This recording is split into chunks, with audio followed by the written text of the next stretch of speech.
I have to be able to do all these things or not have depression at all or not have anxiety at all, not be stressed about things. We have to look at what's realistic and what's possible for us and what's sustainable. So sometimes that's where that new normal comes in.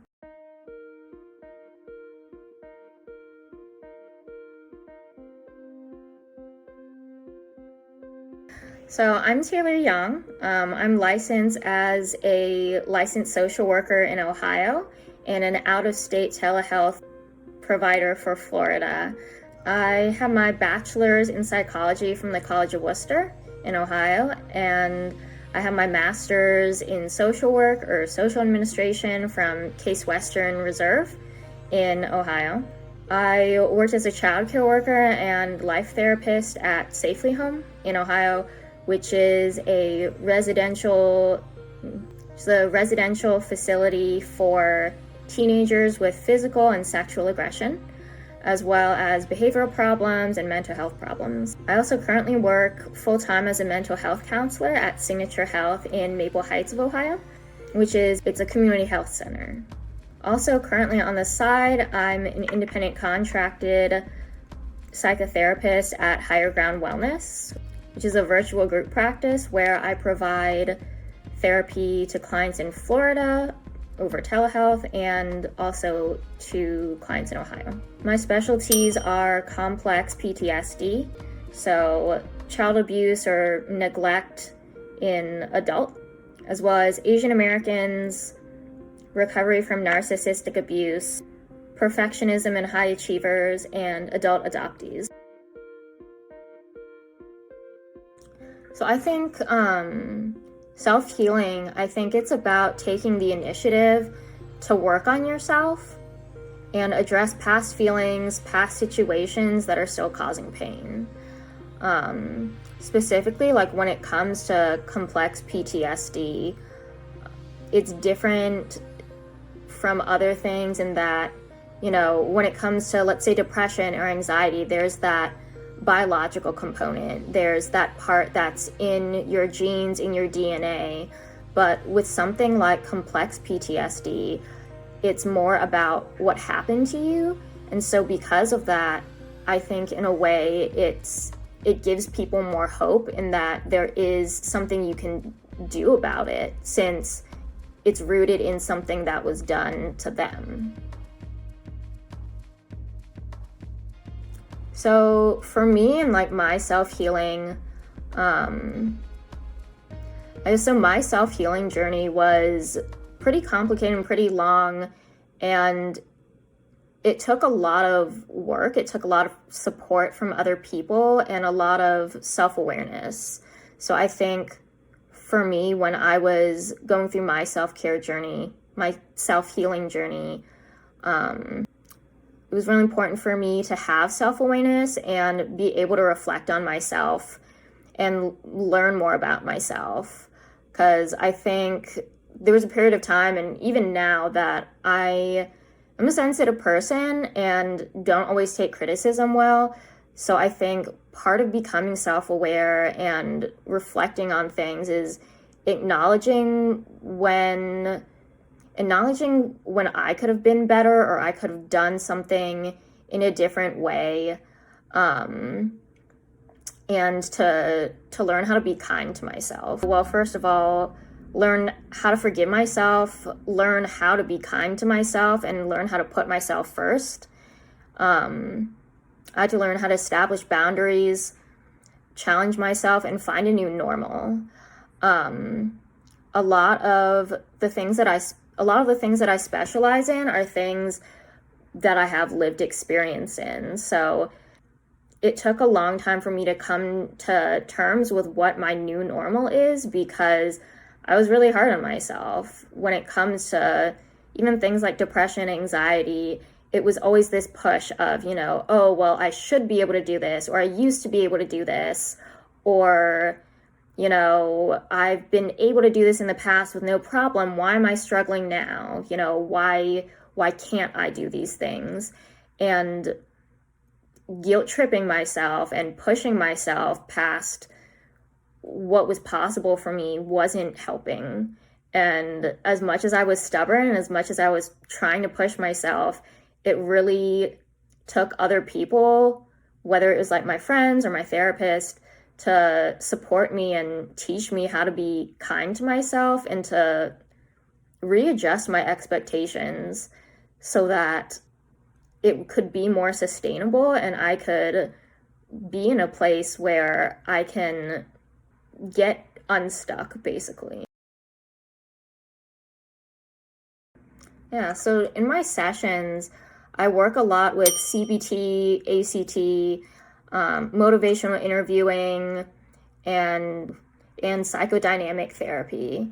So they're all kind of different, but I sort of mishmash them together because for us to understand our present and like what's going on and how these behaviors developed, it's really important to understand where they came from, why they developed. So psychodynamic therapy really helps in me assisting my clients in exploring their past, where's the root of these things, what's going on, because a lot of times they don't know, and it's a part of that developing that self-awareness. And making those connections and feeling like you understand yourself and the things around you better. CBT usually helps with, it's the big modality of therapy for depression and anxiety. It's a lot about challenging our thoughts and challenging what's not helpful for us, and maybe the way that we're thinking, the way that we learned how to process things isn't helpful. So learning how to slowly change that and challenge that. And then ACT, acceptance and commitment therapy, a lot about having psychological flexibility. So instead of constantly trying to like fight yourself, like sometimes with what happens with CBT,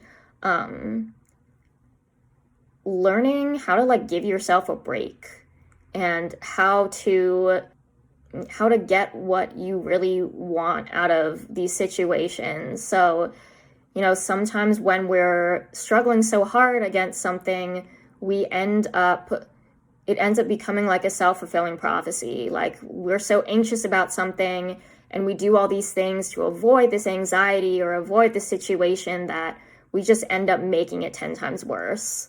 So that's where that the ACT comes in me helping my clients understand how they can get that peace and get that self-healing sooner rather than struggling so much. I really try to meet my clients where they're at. So I think what someone once asked me was they were really concerned about like, hey, I haven't done therapy before, and what if, the therapist is just trying to do what they know with me rather than, what if it's not working for me? And so I think that's why it's really important finding a therapist that's flexible and adaptable, and treats each client like an individual. Because even if you were to have a specific focus, like let's say for anxiety or depression, you can't treat every case the same because everyone has different experiences as to how it's affecting them, what's like where it's coming from. And so even if there are a lot of things in common between clients and between cases, you really can't treat them all the same or approach them the same. You have to be able to go at the client's pace in what they're comfortable with and what they're willing and want to work on. Sometimes if we set this high bar for ourselves about, what does self-healing look like, and we set this idea of, for me to have healed means that I have to be where I was before. I have to get back to my old self.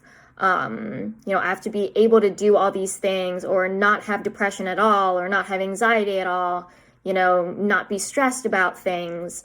We have to look at what's realistic and what's possible for us and what's sustainable. So sometimes that's where that new normal comes in. I like to use like the analogy of like the iPhone battery. So, when you first get an iPhone, you can charge it up to 100%. But as the years go on, when you charge it, maybe charging it to full capacity where it says like, hey, we're all done, you can't charge it anymore. Maybe that's more like 94%, and it goes down a little bit over time. Sometimes we have to learn how to be flexible with ourselves and adjust our expectations.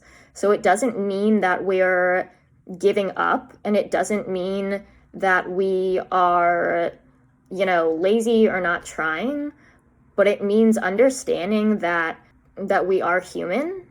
And so it's going to change. Depending on what we're going through, what's going on around us, our functioning might look different.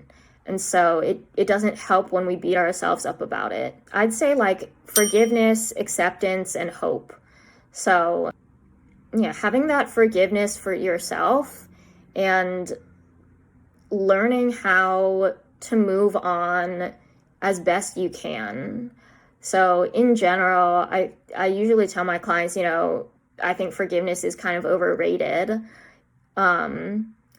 But not when it comes to ourselves. I think when it comes to other people, that toxic positivity people like to push of, you can't move on until you forgive these other people. If someone hurts you, you don't necessarily owe them that forgiveness, or you don't owe them that peace of mind. But when it comes to yourself and you're constantly beating yourself about something, that a decision that you made or something you did or something you said, there comes to be a time where you have to forgive yourself and learn how to move on. And that's that part of the self-healing. For anyone interested in therapy or self-healing, I think something to keep in mind is that self-healing doesn't have to be therapy. It can be joining like a community group or like a support group. It can be, connecting to old friends, healing old relationships, making that time for yourself. It doesn't always mean therapy. But if you decide that therapy is right for you, it's important to know what you're looking for. So knowing what you're looking to work on, what you want to get out of it, and finding the right therapist, because there is no therapist that can do it all that's going to be right for everyone. So it really comes down to both personality and experience. Does their personality fit what you're looking for? Does their style, work with what you want and how you're comfortable with things? I've had therapists before where they were very blunt and harsh, and when I was sharing things that I was really uncomfortable with or things that were kind of traumatic for me, I really didn't feel comfortable sharing it with them because of like their style. And so that might work for someone else if they're working on something that's not traumatic. But for me, it wasn't the right fit. But that doesn't mean that therapy in general wasn't right. So making sure that the personality is right, and then the experience. Because you can like a therapist, but if you're not getting anything out of it, you're basically just paying to talk to a friend kind of, and that's not what it's supposed to be. You want to make sure that you're able to work on what you want to work on, and that the therapist is able to give you something effective. I say that free phone consultations are always good when you're searching for a therapist, just so you don't feel like you're wasting time or you don't feel like you're taking as big of a risk. And you can really get to know the therapist and ask them any questions beforehand. And two, thinking about, if you decide to do therapy, are you ready? Are you ready to talk about your problems? Are you ready to talk about difficult things? Because therapy doesn't mean that you always have to come in and, spill your guts, spill your soul, but there has to be a purpose, and you have to get around to it eventually. You can't avoid it forever. And are you at a place where you're willing to reflect on your behaviors? Therapy, they're not there to make you feel good, to, stroke your ego. They're there to help you improve yourself as a person and to be the best you that you can be, whatever that means. So they're not going to be your yes man. They're not going to encourage you to be toxic or make bad decisions. So it does take some humility to be able to go and acknowledge maybe where you've hurt other people too. Making sure you know, what do you want and what's your purpose for going to therapy? Because otherwise, if you go there from week to week and you sit there and you don't say anything and you don't have anything to talk about and you don't know why you're going, you don't know what you want to work on, they don't want it to be a waste for you, and they don't want you to feel like you're not getting anything out of it. So being clear about what you're looking for is really important, having that communication with your therapist.